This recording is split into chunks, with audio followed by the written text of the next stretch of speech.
Do you think human judgment will always remain central in recruitment decisions despite increasing automation?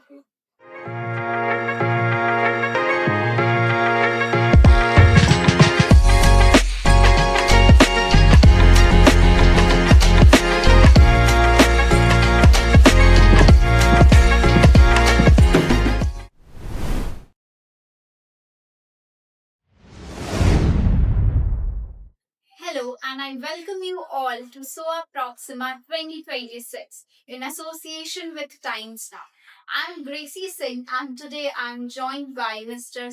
Simeon S, Head Talent Acquisition, Talent Development, and Resource Management at TATA AutoComp Systems for a special podcast session of From the Resume Season 3 brought to you by SOA English Cafe in collaboration with SOA Photography Club. So, before we begin, I would like to ask you how's your journey is going at Tata Automobiles? Thank you so much, Gracie, for this time. And it is great. Working with the Tata is always a great pride comes to my mind, the sense of responsibility to the country. That's how we see. We have responsibility to the country. Every employee in Tata Group works for a reason, and that's how we truly amazed to work in the Tata. That's truly inspiring. So, do you think human judgment will always remain central in recruitment decisions despite increasing automation? This is the need of the hour. Everybody looking for. From the perspective, what I wanted to put across here, obviously, yes, the skills can be evaluated, but by seeing the candidate, while meeting the candidate in person, and also evaluating in terms of what would be his will for the role, it cannot be automated. So the will and this mindset has to be evaluated by the human. So that will not change. Those skill can be evaluated, but the will it's not able to do that. So that's the reason where everybody talk about AI intervention in skill identified. But apart from this, there is a will also has to be identified. That's a great perspective, sir. Many candidates say that hiring process can feel like a black box. How can companies make recruitment more transparent and human? I do agree on certain parameters where the candidates are not able to understand what is happening in the organization. For example, a candidate interviews and he getting interviews and what happened after that. So there is a best practice in the industry where whatever the opportunity has to be transparent, it has to be communicated to the candidate. So what has to be communicated in terms of what are the opportunities are there and what can be. I'm not sure this time, this year, now by this year or this time, whether they're communicating what is the gap while doing an interview. So they have to be communicated in terms of what is the areas of improvement, and also it has to be communicated in terms of whether he's selected or is not selected, and the opportunities also has to be transparent. So it cannot be futuristic where they are posting certain requirements in the portal, and if it is not moving, so it is not there. It has to be transparent, and the feedback has to be given by the corporates. That's something every fresher needs to understand.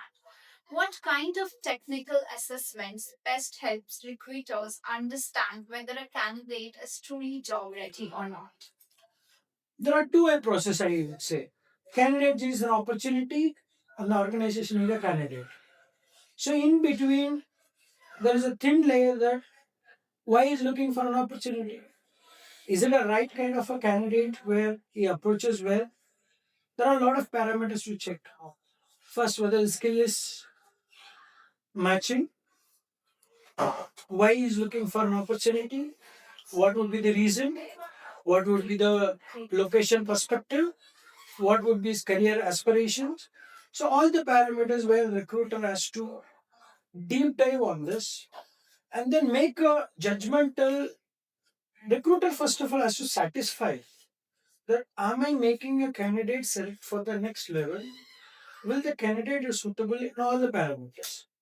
It cannot be just like that selected a candidate across, then finally it will end up with a of a decline or no show. So that should not be a case where recruiters are asked to identify the need for a candidate and the need for an organization has to be synced in one line, and then it should be properly a judgmental where the recruiter first of all has to satisfy that I am selecting a right candidate for the next option.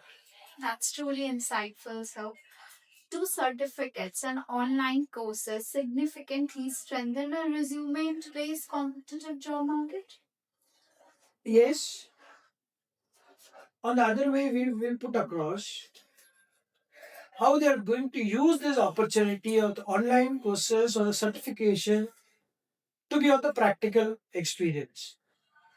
Yes, student studies for the online, student studies for the certifications. But however, it should not be only on the resume. It should not be on the resume. For example, a problem solving techniques has to come on live when we work on the problems. It should not be on the resume. They should be, though it will be a value add for the students or the freshers, but they should go up the ladder that how they are going to implement these areas while they are getting an opportunity on this. So that will definitely value add from our organization perspective. But other than this, again I'm telling the will is important. You have to make the company that I have a will. So you have to make them feel that I have a will. That sense of line where company will you will attract the organization. That's something all of us freshers should understand. Many companies speak about hiring for potential. In practical terms, how do recruiters recognize potential in candidates whose experience may still be limited? There is a list of skills where the recruiter evaluates. Is that only enough? The skills are matching, top five parameters are matching. Is this only enough for the recruiter to finalize whether he is the right candidate? Or out of five, three are matching technically, there is two is still lacking. How the recruiter has to see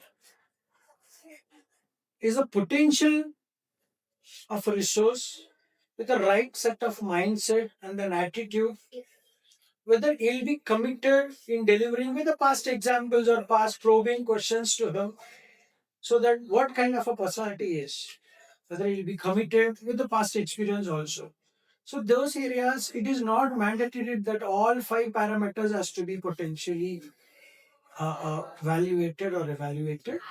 It has to be seen on the other aspects of his attitude, his commitment, and his mindset to meet the desired targets or meet the desired requirements. Those things is also very very important. Recruiters are not at all saying the all the five parameters of skills has to be met. There are two areas which is very very important. Is he having a will to having this kind of requirements to be met? That is very important. Thank you so much, sir. I'm very sure all the students will be benefited a lot from this conversation. Thank you, sir, for your thoughts and your experience. And I would also like to thank our viewers for staying till this. And please do subscribe to our English Cafe.